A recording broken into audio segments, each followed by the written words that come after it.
काली बर दुलरी अपन सेवक पर, अपन सेवक पर सहाय रहली।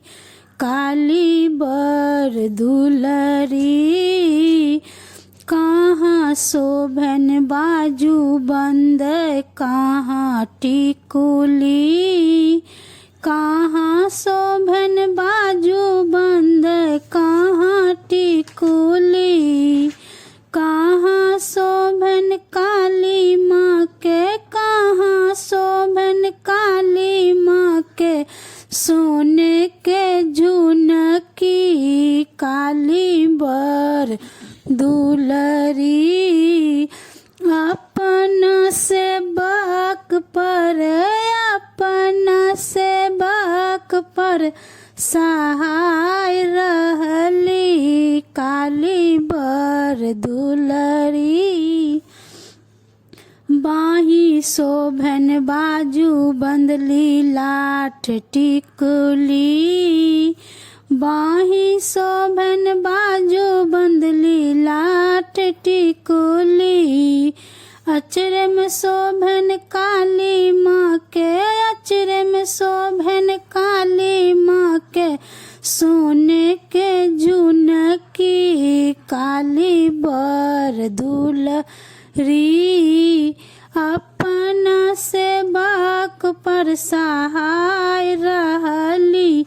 काली बर दुलरी कौने फूल अहिरन माँ के, कौने फूल पहिरन, कौने फूल अहिरन माँ के, कौने फूल अहिरन माँ के, कौने फूल पहिरन, कौने फूल शोभन माँ के, कौने फूल शोभन माँ के गले गिरमल हार। काली बर दुलरी अपना सेवक पर, अपना सेवक पर सहाय रहली।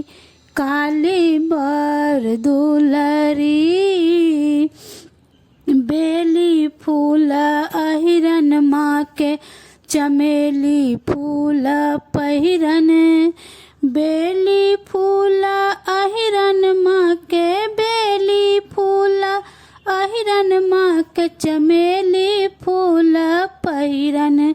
अरहुल फूल शोभन माँ के, अरहुल फूल शोभन माँ के गले गिरमल हार। काली बर दुलरी अपना सेवक पर, अपना सेवक पर सहाय रहली। काली बर दुलरी।